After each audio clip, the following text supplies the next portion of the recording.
Steve Harvey, the king of comedy, the man who transformed Family Feud into a global sensation and created Steve Harvey Show. From a homeless man living in his car for 3 years, he rose to become a towering figure in television. Through explosive charisma and relentless perseverance, Steve became a symbol of overcoming adversity, turning hardship into triumph and inspiring millions worldwide. Behind the laughter, however, lies a raw story of pain and struggle. Steve's journey wasn't paved with fame, but with family tragedies, broken dreams, and scars that never fully healed. Despite the pain, Steve's resilience was forged in these dark times, and he became not just a comedian, but a cultural icon who changed the face of entertainment. Before we dive deeper, if you believe Steve Harvey is a true television legend, hit like to honor the man who made the world laugh while carrying the weight of personal loss. Steve's story didn't begin in the spotlight, but in the shadows of poverty and hardship. Born in Welch, West Virginia, Steve's early years were marked by struggle. His father, a coal miner, and his mother, a teacher, did their best to provide, but money was scarce. When the family moved to Cleveland, opportunity was just as rare. Despite walking cracked streets with holes in his shoes, Steve dared to dream big. As a child, Steve wrote, "I want to be on television," only to be mocked by his classmates and ridiculed by his teacher. But his father, Jesse, encouraged him to keep that dream alive, telling him to write it down every day. Years later, Steve would send his former teacher a TV with a note, "The boy you mocked is now on TV." After high school, Steve worked tough jobs, delivering mail, selling insurance, while his dream of becoming a TV star seemed out of reach. But one night, he took a chance at an open mic in Cleveland. When laughter filled the room, Steve knew he had found his calling. He quit his job the next day, but success didn't come easily. For 3 years, he lived in his car, fighting hunger and isolation, but never giving up on the promise his father made him swear: "Read your dream every day." The turning point came with a call from a club in Jacksonville and a gig at Showtime at the Apollo. That was the break Steve needed. If he hadn't answered those calls, his story might have ended there. That night at Showtime at the Apollo, Steve stood on stage as a finalist in the Johnny Walker National Comedy Search. The boy who had once stuttered in a classroom now commanded the stage. His voice, smooth and confident, cut through the doubt of his past. And when the audience erupted into applause, it wasn't just for the jokes, it was for his survival, his perseverance, and his triumph over everything life had thrown at him. Steve Harvey, once mocked for dreaming too big, had finally made the world listen. Every laugh, every cheer was a victory, not just for comedy, but for a man who refused to give up. For 7 years, Steve Harvey carried Showtime at the Apollo on his shoulders, turning that stage into his battlefield. Harlem's lights replaced the dim gas station glow, and the roaring crowds drowned out the silence of his darkest nights. But the price was steep. The grueling schedule of hosting, touring, and writing jokes left his body broken, his voice worn out, and his mind on the brink of collapse. As he later said, "The laugh you hear is the wound I turned inside out." With me and the boys and the Steve Harvey Show, he became a symbol of how laughter can rise from despair. Yet success came with a toll. He was known worldwide, but absent at home. His career took him on a journey from kings of comedy to the Hollywood Walk of Fame, but each victory reminded him of his earlier struggles.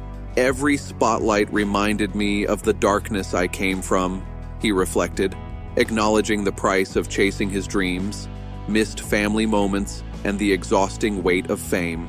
Despite the fatigue, Steve's influence only grew. His best-selling book, Act Like a Lady, Think Like a Man, became a cultural phenomenon, turning his life lessons into survival maps for those still struggling.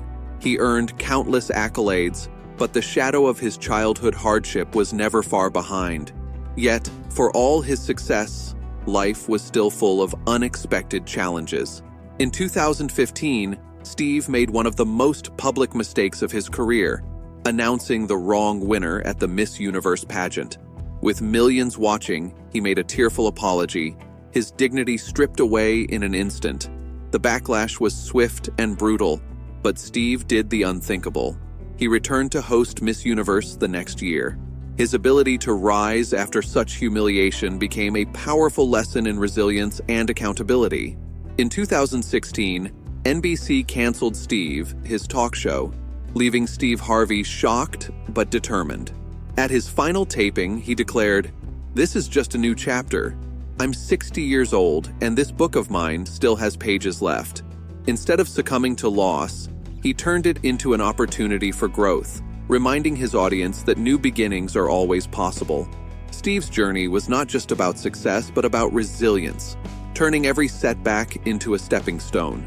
His public mistakes, like the infamous Miss Universe error, were turned into lessons, refining him rather than breaking him. He learned to rise every time he fell, finding purpose in his failures.